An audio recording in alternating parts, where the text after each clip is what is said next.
नमस्कार, हजुरहरूलाई मेरो किचनमा स्वागत छ। आज मैले खाजा तथा चिया नास्ताको रूपमा खाइने निम्किनको रेसिपी लिएर आएको छु। बनाउन निकै सहज र खानलाई निकै स्वादिष्ट हुने निम्किन हामीले सजिलै बनाउन सक्छौँ। आउनुहोस् मिलेर सुरु गरौँ। मैले यहाँ 2 कचौरा मैदा लिएको छु। हजुरहरूले बेसनको बनाउन चाहनुहुन्छ भने बेसन पनि लिन सक्नुहुन्छ। त्यस्तै हामीलाई नुन चाहिन्छ। मैले यहाँ 1 चम्चा नुन र आधी चम्चा चिनी पनि राखेको छु। हामीलाई तेल चाहिन्छ। हामीले पिठोमा तेल पनि राख्नुपर्छ। तेलको ठाउँमा हजुरहरूले घिउ पनि राख्न सक्नुहुन्छ। ज्वानोलाई चाहिँ हामीले 2 हातको हत्केलाले राम्रोसँग मिचेर राख्नुपर्दछ। यसरी राख्नाले ज्वानोको फ्लेभर हाम्रो निम्किनभरि राम्रोसँग आउँछ। त्यस्तै हामीले यसमा अब पानी राखेर एउटा नरम डो तयारी गर्नुपर्दछ। पानी चाहिँ हामीले चिसो पानी भन्दा पनि मनतातो पानी राख्दा चाहिँ निकै राम्रो हुन्छ। मनतातो पानी राखेर हामीले निम्किन बनायौँ भने निम्किन निकै सफ्ट बन्नेछ।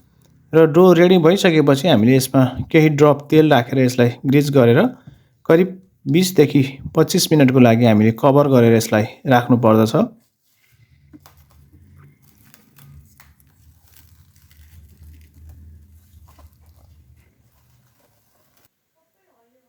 20-25 मिनट पनि भइसकेको छ। मैले यसलाई फेरि निकालेको छु र यसलाई एकचोटि हामीले फेरि राम्रोसँग माड्नु पर्दछ।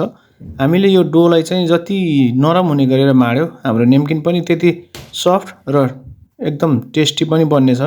यसलाई हजुरहरूले एकदम राम्रोसँग माड्नु होला। यसरी माडेर बनाउनाले निम्किन बनाउन पनि निकै सहज र खाँदा पनि निकै सफ्ट हुन्छ।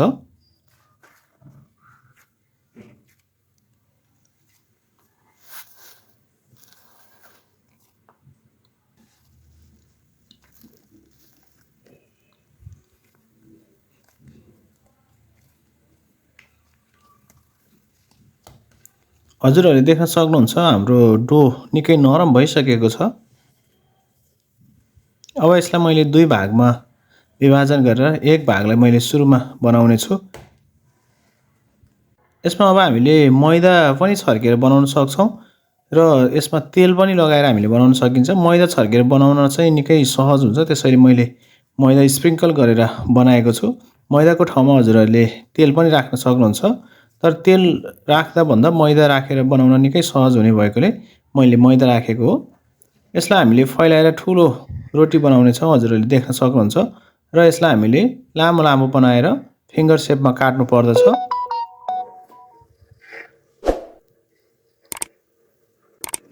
फिङ्गर सेपमा सबै लामो लामो बनाएर काटिसकेपछि फिङ्गर साइजको काटिसकेपछि यसलाई हामीले फेरि डायमन्ड सेपमा काट्नु पर्दछ। यसरी हामीले सानो सानो बनाएर सबै निम्किनलाई काट्छौँ।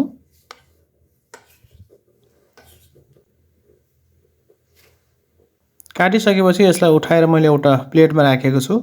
यसलाई फ्राई गर्नको लागि मैले प्यानमा तेल हिट गरिराखेको छु र यसलाई मैले फ्राई पनि गरेँ। यसरी हामीले निम्किनलाई फ्राई गर्दा चाहिँ हामीले लो फ्लेममा राख्नु पर्दछ। यदि हामीले हाई फ्लेममा राख्यौँ भने निम्किन सुरुमै रातो हुने र भित्र नपाक्ने र सफ्ट हुने हुन्छ। हामीले यसलाई चाहिँ सानो हिटमा पकाउनु पर्दछ र यसलाई हामीले गोल्डन ब्राउन कलर बनाएर निकाल्नु पर्दछ। हामीले धेरै नै रातो बनाएर चाहिँ यसलाई निकाल्नु हुन्न। हामीले किनभने यसलाई निकालिसकेपछि पनि यसको कुकिङ प्रोसेस केही समयसम्म रहिरहने भएकोले यसलाई हामीले हल्का गोल्डन ब्राउन कलर बनाएर निकाल्नेछौँ। आजको भिडियो हजुरहरूलाई कस्तो लाग्यो लाइक, सेयर र कमेन्ट गर्न नभुल्नु होला। यदि मेरो च्यानलमा नयाँ हुनुहुन्छ भने कृपया च्यानललाई सब्स्क्राइब पनि गरिदिनु होला। हामीले यसलाई स्टोर गरेर कम्तीमा हामीले 2-3 महिनासम्म आरामले खान सकिन्छ। स्टोर गर्दा चाहिँ हामीले यसलाई सिसाको डिब्बामा राख्नु पर्दछ। सिसाको डिब्बामा राख्दा चाहिँ हामीले महिनौसम्म यसलाई प्रयोग गर्न सक्छौँ। प्लास्टिकको डिब्बामा चाहिँ अलि चाँडै बिग्रिने भएकोले यसलाई सिसाको डिब्बामा राख्नु होला। आगामी दिनहरूमा पनि यस्तै नयाँ भिडियो लिएर आउनेछु। त्यतिन्जेलसम्मको लागि बिदा चाहन्छु। हस्त, धन्यवाद।